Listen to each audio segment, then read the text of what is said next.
Hey everybody, Ryan here from Android Coliseum. I'm going to give my review today on the Samsung Galaxy S23 Ultra. This is the Ultra line. This is the top of the line. This is their megaphone. Okay, maybe not a megaphone, but it's an Ultra phone. This is the top of the line thing. You're going to get all the specs. This is a 6.8-inch screen. It's at Quad HD. It's at 120 hertz refresh rate. It's got 512 gigabytes of space. It's got 12 gigabytes of RAM.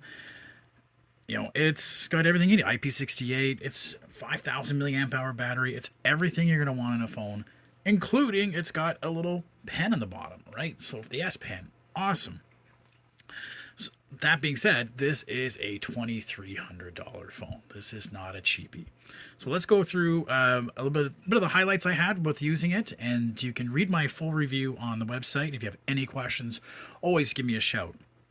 So to use the device, first off, we notice that it feels bulky. It definitely feels thick, even though it doesn't look much thicker than my Pixel 7, a little bit. You definitely feel it in the hand. In terms of size-wise, again, it's not much different, height-wise, width-wise, than my Pixel 7, but it really does feel, I don't know, it's just more of a blocky feel to it, or what, it does feel substantial, which is good. I mean, it is big. It's just going to be, and it does feel like it's going to be right for you. So to use it, we use the fingerprint sensor, or it has a facial recognition on it that works really well. And then we're into the device, and we're into our typical Samsung realm, which has the great features like this little edge panel. I gotta admit, I don't really ever use it. I gotta admit, this hasn't been my daily driver for me to really try to replace my Android use. So I'm still in that novelty phase of, this is what I kind of like to do. Let me play around with it. But it's got some pretty neat features. So otherwise, Samsung also has a lot of its own apps, as you know, its own wearable, its own, Google Assistant, Bixby, Samsung Health. It even has a Samsung TV app that you can actually click and see what's on. So it usually shows me what channels are on. You can watch TV live, right? That's kind of neat. Cool for me, if you do that kind of stuff. Oh, but get rid of that. We have other features to play around with on here. I mean, the biggest feature you're gonna love about this is the camera. It's got its main camera, which is a 200 megapixel camera. Not that you're ever really gonna want to shoot in 200 megapixels, because that's a lot of memory storage. Otherwise, it converts and bins down the pixels down to 12. So that's a little different. It's got two different telephoto zooms. It's got an ultra wide camera mode on it. So it's got a lot of cameras to do a lot of different shooting and a lot of different situations that you're going to use. And you can sort of see the difference. So here's a photo I took, and I think here's the 12 megapixel shot. And if I zoom in on something, you can see that the writing is a little harder to tell there. Whereas on the 200 megapixel version, you can see how much clearly it comes through. Now, do I really care that I have a photo like that I want to be able to zoom in that much on it? Probably not, but it gives you that option. It gives you that concern. I did find that some of the photos, so at the 12, it seems tamed. At the 200, it seems really pinky kind of look to it. And the same thing with some of these, so there's it at 12. You can do it at 50, and you can do it at 200. And you can notice it's just a little more pink. But I liked how it did a pretty good job of getting the full light, the darker colors in the back, the shadows are still there. It did pretty good overall. I did notice when shooting sometimes with the camera, if I was going to do something close up, sometimes I would notice that the camera would jump angles because it was changing lenses on it for me. And you could see sometimes that change. I would take a picture, and just as I'm about to take a picture, it would change, and I would do another one. So, like there and there, like it would sort of, you play around with it, and it would jump around. Outside of that, the camera shots are pretty good on it. I gotta admit, no big complaints. It handled okay. My little spider there, I wish it would have had a little more definition in the spider, but it did okay. right? You don't have that option, at least that I could find, like on the Pixel, where I could bring the shadows up on the camera itself. Other features, we're going to have like a very full sort of options in here, in there we can play around with.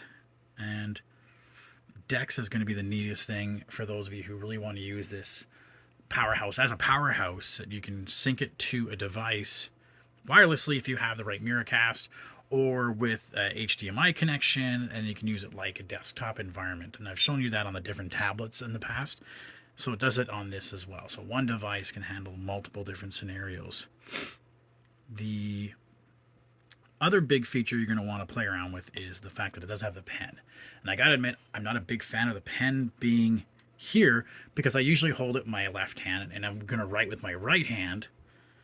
So it's right there. Why wouldn't it be right here?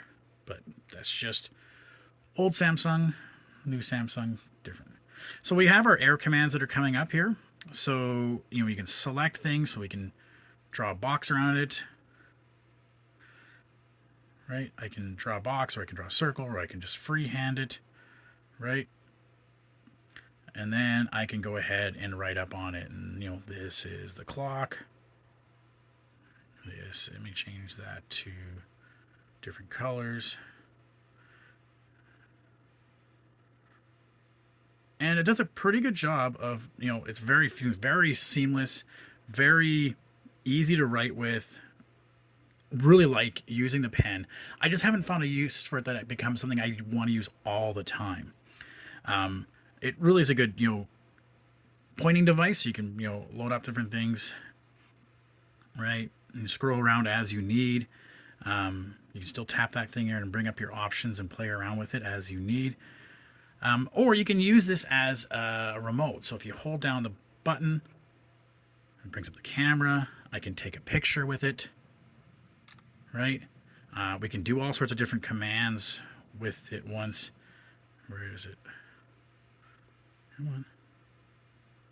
So there's, you know, double press to switch the cameras. Like, you can flick it upwards, right? So if you flick it upwards, right, there's me. Right, so you can play around with it. It does some neat little things. Would have been really cool is if it had a little microphone in it, so I could do some, you know, either dictation or recording, video, etc. That would be my microphone. So that's pretty much it in a nutshell in terms of the major features you're going to want to play around with.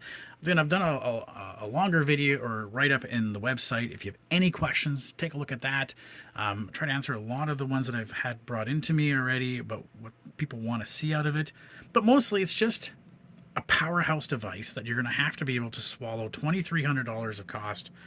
Now, whether that's some upfront, some over time on your bill or not, but this is going to be the powerhouse device. And we've seen Samsung devices not only always be the top of the line, but they really almost over-engineer them so that they know they're going to last several years. Like my Samsung Galaxy S tablet S8, Tab S8, S4 is still chunking along, no problem. That's like 5 years old. It's been doing quite well.